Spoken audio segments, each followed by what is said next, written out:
Hi అండి, అందరికీ నమస్తే. ఈరోజైతే పప్పు మామిడికాయ కూరకి రెడీ సిద్ధం చేస్తున్నాను. అయితే ఇదిగోండి, ఇది వచ్చేసి బంగినపల్లికాయ అన్నమాట. అయినా పచ్చికాయలు తీసుకొచ్చాను. ఇవి కట్ చేసి పెట్టాను అన్నమాట. అయితే కొంతమంది ఏం చేస్తారంటే కుక్కర్లో వేసుకునే వాళ్ళైతే పప్పు మరి మామిడికాయ ముక్కలు ఇలా కట్ చేసుకొని ఉడికించేసుకుంటారు. కానీ కొంతమందికి కుక్కర్ లేని పక్షంలో ఈ పప్పు మామిడికాయ తొందరగా ఉడకదండి. అందుకని ముందుగా పప్పును ఉడికించుకొని ఆ తర్వాత కొంచెం సగం బడ ఉడికిన తర్వాత ఈ మామిడికాయ ముక్కలు అనేది మనము వేసుకుంటే చక్కగా ఉడుకుతాయి అన్నమాట.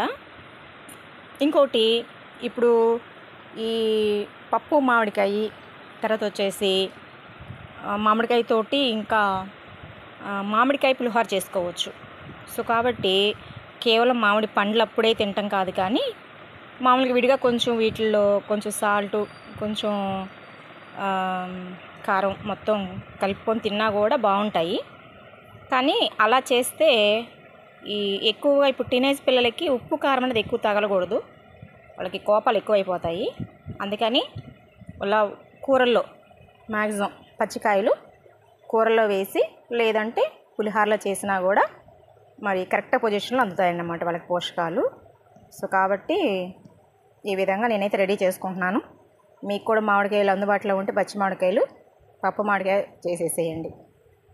ఓకే అండి, బాయ్.